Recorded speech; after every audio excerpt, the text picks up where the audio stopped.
You ever have one of those moments where your life completely flips upside down and you don't even get a chance to process it before you're just thrown into survival mode? Yeah, that was me at 18. Growing up, I knew my family wasn't perfect. But hey, whose is, right? I always figured that a little dysfunction was just part of the deal. My parents, Mark and Linda, weren't monsters, but they weren't exactly nurturing either. They were the type of people who saw kids as more of a burden than, actual human beings they were responsible for raising. I was the oldest of three, which basically meant I was the family's built-in babysitter, maid, and problem solver. If my younger siblings, Jake and Sarah, made a mess, I had to clean it. If something broke in the house, I got blamed. And if I ever dared to complain, I got the classic, "You're the oldest, you should know better." Meanwhile, Jake and Sarah got to live their lives without a care in the world. Still, I kept my head down and did what I had to do. I worked part-time during high school, thinking I'd save up a little cash before college. But my parents had other plans. See, the second I got a paycheck, they started charging me rent. Mind you, I was 16. And it wasn't just rent if I wanted to borrow the car. I had to pay for gas, even if I was using it to run errands for them. If I bought food for myself, I had to share it, but God forbid I touched anything that was theirs. Looking back, I should have seen it coming.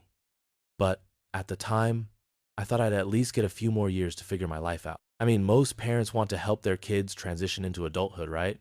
Wrong. On my 18th birthday, the 15th of July, 2016, my parents sat me down in the living room. No cake, no happy birthday, no talk about college or what my future might look like. Just this weird, formal atmosphere, like I was being called into a performance review at work. Dad cleared his throat. "Well, son, you're 18 now, an adult." I nodded, waiting for whatever speech was coming next. Mom gave me this strained smile. "And now that you're an adult, it's time for you to start being independent. We've been talking, and we think it's best if you move out and start your own life." I blinked. "Move out?" Dad nodded. "Yeah, we figured you'd want to. You're a man now, and you don't need to be stuck here. It's not healthy for you." Now, pause for a second. Because this was wild to me. They were acting like they were doing me a favor. Like I had asked for this. "Wait," I said slowly, trying to wrap my head around it. "You want me to leave? Like, now?" Mom sighed, like I was the one being difficult. "Not immediately. We'll give you a week to pack your things." A week. 7 days to figure out where I was going, how I'd afford rent, and what the hell I was going to do next. You ever get news so shocking that your brain just shuts down for a minute? That was me in that moment. I didn't argue, I didn't cry. I just sat there, realizing that this had probably been their plan for a while. They were just waiting for my birthday so they wouldn't have to deal with me anymore. The rest of that week felt surreal. Jake and Sarah avoided me like I had the plague. My parents barely spoke to me except to remind me that my time was almost up. I tried reaching out to friends, seeing if anyone had a spare couch I could crash on, but most of them lived with their own families and couldn't take me in long term. When the deadline hit, my dad knocked on my door. "It's time, bud." I opened it to see him standing there with a duffel bag. My duffel bag, already packed with the rest of my things. That was it. No emotional goodbye, no, "Let us know if you need anything." Just a pat on the back and the door closing behind me. I didn't even have a place to go. For the first few nights, I slept in my car. And let me tell you, sleeping in a car in the middle of July? Hell. I barely got any rest, constantly sweating, constantly paranoid about someone noticing and calling the cops. But I didn't have time to feel sorry for myself. I had to survive. I found a room for rent through Craigslist. It was sketchy as hell, 3 other guys living there, barely any furniture, but it was cheap. I got a job stocking shelves overnight at a grocery store, then picked up a second job at a coffee shop in the mornings. I barely slept, but I couldn't afford to slow down. For the next few years, my life was nothing but hustle. I took community college classes when I could afford them, worked my way up in different jobs, and eventually landed a steady gig in IT. By 2022, I had an actual career, a decent apartment, and for the first time in my life, stability. And then, out of nowhere, my parents started calling. At first, I ignored them. What was there to talk about? They hadn't reached out in 6 years. Not a single "How are you?" when I was struggling. Not a single "Are you okay?" when I had no place to sleep. But suddenly, they wanted to reconnect? Yeah, I wasn't buying it. Then, in August 2022, my phone rang. It was my mom. I almost didn't answer, but something in me was curious. Maybe it was the sheer audacity of it all. "Hello?" Sweetheart, she said, her voice dripping with fake warmth. It's been so long. How have you been? You ever hear someone's voice and immediately know they're about to ask for something? That was her. I'm good, I said flatly. Busy with work. What's up? She sighed dramatically. Well, things have been hard lately. Your dad's hours got cut and money is tight. We were actually hoping you could help us out a little. And there it was. The same people who threw me out the second they legally could were now calling me like I was their personal ATM. I almost laughed. I had waited years for this moment, the chance to find that someone isn't being completely honest with you. Like, they're saying all the right words, but there's this undertone, this subtle manipulation that makes you pause for a second. That was exactly how it felt when my parents suddenly decided to reach out. At first, I wanted to believe it was genuine. I mean, I hadn't heard from them in years. Not a text, not a birthday call, not even a half-hearted Facebook comment. And now, out of nowhere, my mom was texting me, asking how I was. My dad was leaving voicemails about the good old days, like we were some kind of happy sitcom family. I should have known better. A month of warm-up texts, small talk, and carefully placed nostalgia later, my mom finally dropped the act. She called me one evening while I was cooking dinner, something simple, just pasta and grilled chicken. I glanced at my phone, saw her name on the screen, and almost let it go to voicemail. But curiosity got the better of me. I wiped my hands on a dish towel and answered. She didn't waste much time before diving into it. Oh, honey, things have been so hard lately, she said with that particular sigh, the one she used whenever she wanted to set the stage for guilt. I already knew where this was going. I let her talk, stirring the pasta as she laid it all out. My dad's hours got cut, bills were piling up, and money was tight. And then came the inevitable. We were hoping you could help out, just until we get back on our feet. I put down the spoon and leaned against the counter, gripping the edge a little harder than necessary. You ever get hit with a request so audacious that for a second you just have to sit with it? Like, did you really just say that? Because that was me in that moment. I took a slow breath. Where's Jake and Sarah in all this? They still live with you. She hesitated just long enough to tell me she had an excuse prepared. Well, they're too young to take on that responsibility. I actually laughed. Out loud. Too young? Jake was 21 and working full-time. Sarah was 19, living rent-free while doing nothing. But sure, they were too young, and I what? The kid they threw out the second I turned 18, I was supposed to be the responsible one? I should have just ended the conversation there, but I didn't. I asked the one question I already knew the answer to, just to hear them say it. So, let me get this straight. You didn't care about me when I had nothing, but now that I'm stable, I'm suddenly your first choice? She sighed, frustrated that I wasn't immediately agreeing. Sweetheart, it's not like that. We always cared, we just what? I cut in, voice sharp. Just forgot about me for 6 years? Just left me to figure everything out on my own? Just didn't want me around until I had something you wanted? Silence. And then, because guilt is their favorite weapon, she went straight for the low blow. We're family, honey. Families help each other. There it was, the golden line, the one designed to make me feel like a terrible person if I said no. I felt something in me snap. Not in anger, not in sadness, just clarity. I exhaled slowly. Number. That was it. One word. No excuses, no explanations, just no. Mom gasped like I'd just slapped her. What do you mean, no? I let the silence stretch before answering. I mean, no. I'm not sending you money. I'm not fixing the mess you made. I'm not doing this. Then I hung up. I stood there for a moment, phone still in my hand, heart pounding a little faster than usual. And you know what? It felt good. Like I had just pulled off some kind of invisible weight that I didn't even realize I'd been carrying. I should have known it wouldn't be that easy. The next morning, I woke up to a flood of missed calls and unread texts. Mom had gone full drama queen mode. Mom, I can't believe how selfish you're being. Mom, your father is heartbroken. Mom, after everything we've done for you. Oh yeah, let's talk about everything they did for me. Like kicking me out at 18, that was real generous of them. And, of course, because my parents never fought their own battles, Jake and Sarah jumped in too. Jake, dude, what the hell? Mom and Dad need help and you're just sitting on your ass acting like you're too good for them? Sarah, wow, you're seriously gonna let them struggle after all they did for us? Now that one made me laugh. All they did for us? Sarah hadn't worked a day in her life. Jake still lived at home rent-free. They had been given a cushion. I had been thrown to the wolves. And now they expected me to come back and play savior? Yeah. Number, I could have ignored it. I could have blocked them all and moved on. But I was done letting them control the narrative. So I dropped one single message in the family group chat. Let me be clear. I owe you nothing. You kicked me out at 18 with no money, no plan, and no support. You never cared how I was doing until now. Now that I'm successful, you suddenly want to reconnect? Number, if you message me again asking for money, I will block you. Consider this your only warning. Then I hit send. Silence. No typing bubbles. No immediate explosion. Just silence. And that's when I knew I had really pissed them off.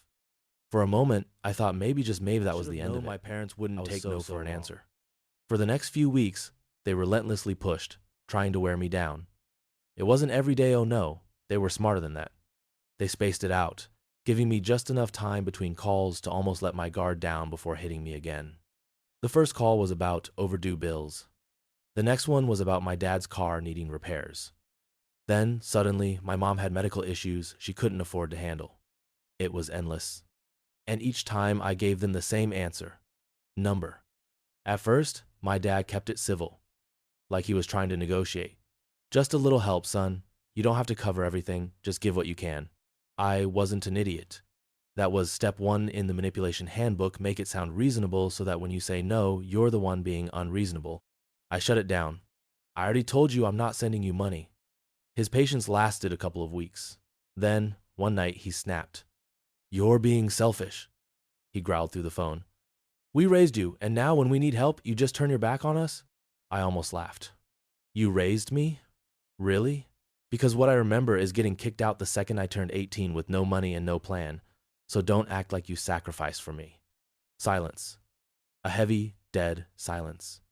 Then a sharp click as he hung up. And just like that, the fight moved to round 2. Jake and Sarah. The next morning, I woke up to my phone buzzing like crazy.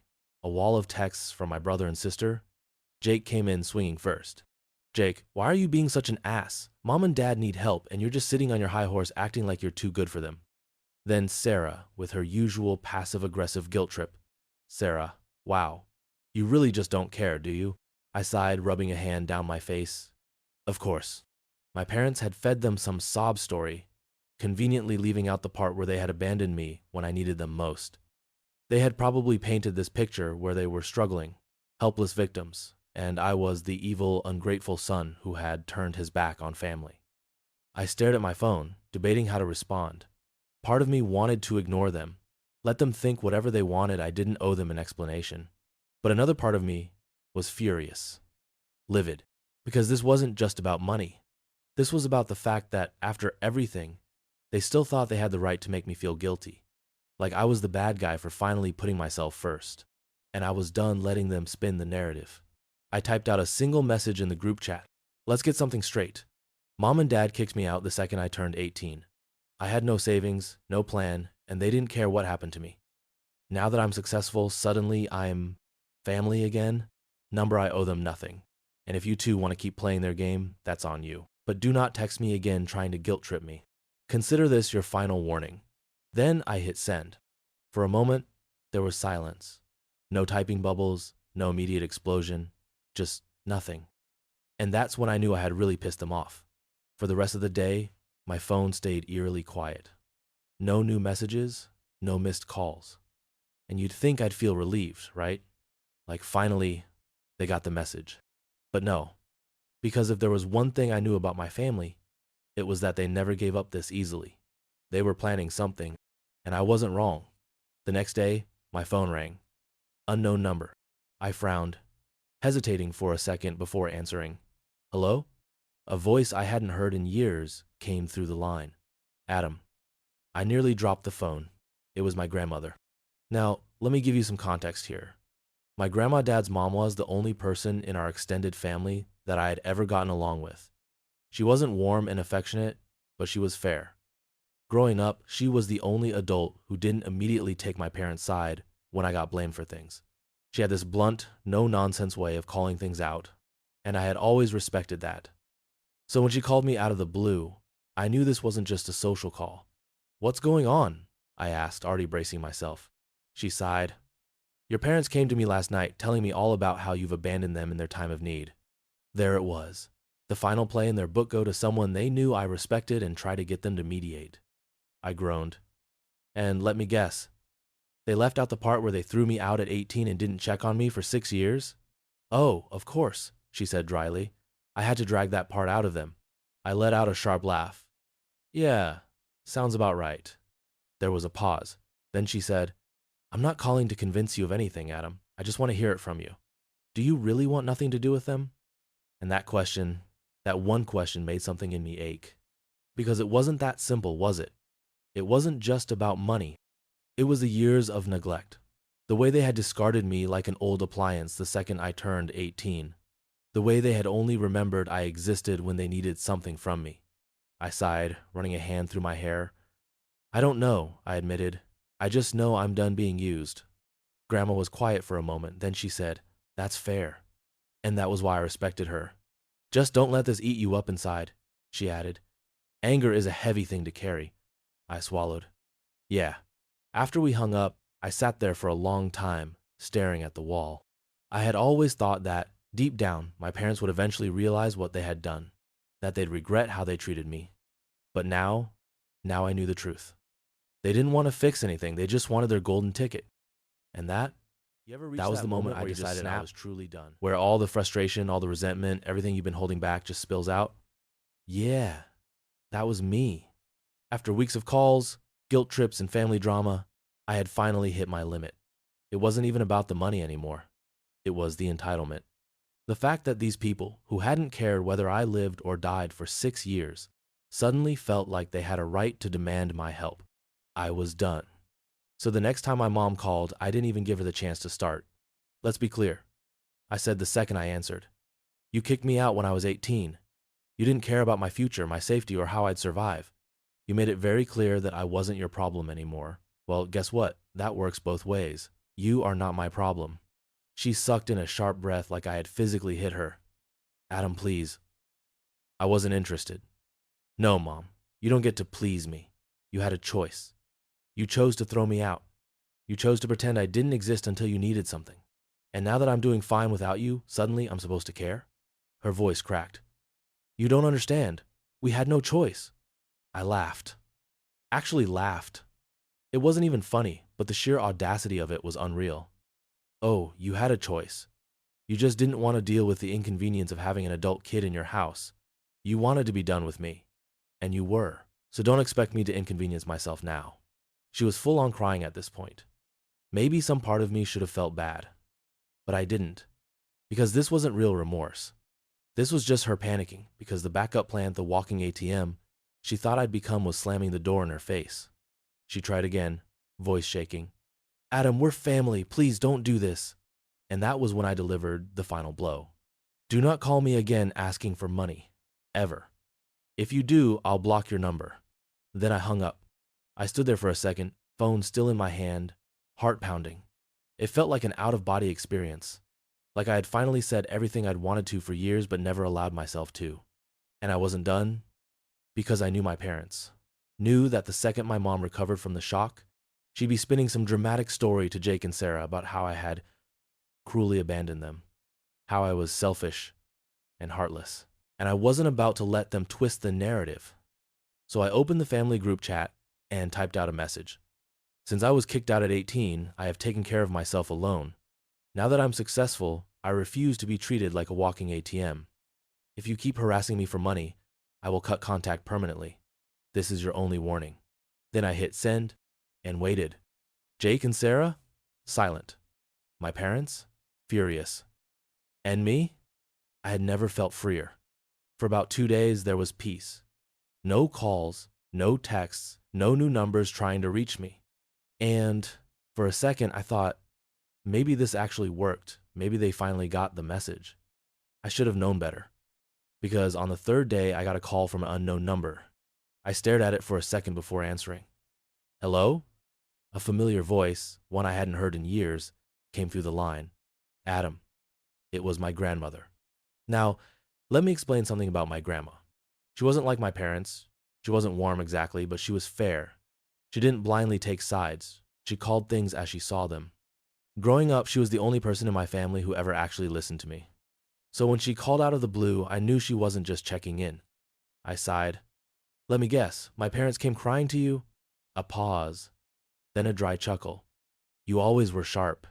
I let out a short laugh. Yeah, well, I had to be. She sighed. They told me their side, but I want to hear yours. That actually surprised me. Most people in my family just assumed my parents were right about everything. But Grandma? She asked. So I told her everything. The sudden eviction at 18, the years of silence, the way they only remembered I existed when they wanted something from me. By the time I finished, she was quiet. Then she said something that hit me harder than I expected. I believe you. I swallowed. Yeah? Yeah. I let out a breath I hadn't realized I was holding. Then she added, but listen, Adam, I know you're angry, and I don't blame you, but don't let that anger own you. I frowned. I'm not angry. She let out a small, like she wasn't convinced. Sure, and I'm 25 again. I huffed a laugh despite myself. She got serious again. You don't owe them anything. Not a dime, not a phone call. But be careful with that wall you're building. You don't have to let them back in, but don't let this poison the rest of your life. That hit me harder than I expected, because she wasn't wrong. For years, I had carried this resentment like armor, let it fuel me, push me forward. And yeah, it had helped me survive. But was it helping me anymore? I didn't know. We talked for a little longer, nothing deep, just casual things. Then, before we hung up, she said one last thing. I won't push you to talk to them, but I will tell them to leave you alone. I raised an eyebrow. You think they'll listen? Her voice turned sharp. Oh, they'll listen. And you know what? They did. Because after that, the calls stopped. No more voicemails, no more guilt trips, just silence. And for the first time in years, I actually felt like things finally went quiet. No more guilt-tripping voicemails, no more desperate texts, no new numbers popping up on my phone, just silence. And let me tell you what first, it felt weird. I had spent so much time expecting the next fight, the next demand, the next round of manipulation that when it didn't come, I didn't know what to do with myself. It was like standing in the eye of a hurricane, waiting for the winds to pick back up, only to realize they weren't coming back. It was over. And for the first time in my life, I was free. I wish I could say I never thought about them again, that I moved on instantly and never looked back. But, life isn't that simple. For the first couple of months, I'd catch myself instinctively checking my phone, expecting some new way they had found to reach me. When I went home after work, I half expected to see a letter in my mailbox, some last-ditch effort to rope me back in. But nothing came. The relief was real, but so was the adjustment. You don't just unlearn years of conditioning overnight. I had spent my whole life thinking that family, no matter how awful, was just something you had to tolerate. That being treated like an afterthought was just normal. And when that was gone, there was this strange, empty space where the chaos used to be. But here's the thing, you get to decide what fills that space. And for the first time, I started filling it with things that actually made me happy. I focused on work. My career in IT was taking off, and without all the emotional baggage dragging me down, I actually started enjoying it. I got a promotion, a raise, and for the first time ever, I wasn't just scraping by, I was building something. I reconnected with old friends, not the kind of friends who vanish when life gets tough, but the real ones, the people who stuck around, who had always had my back even when I was too caught up in my family's drama to notice. I even started dating again, because, let's be honest, my trust issues were through the roof for a long time, and I had avoided relationships like the plague. But now I was starting to see what a real support system looked like. Turns out family isn't about blood, it's about who shows up when it matters. About 4 months after cutting them off, I heard through a mutual relative of one of my cousins that my parents had been forced to downgrade their house. And man, that was a moment. I guess they weren't kidding when they said they were struggling. My dad had to take on extra work, my mom picked up a part-time job, and apparently the stress of it all was really getting to them. Jake, he finally moved out probably because he realized he was about to be the next target. Sarah though? Yeah, she stayed put, still mooching off them like nothing had changed. And you know what? I didn't feel bad because I had given them a choice. They could have treated me like family. They could have supported me, even just a little, when I was struggling to survive. But they didn't.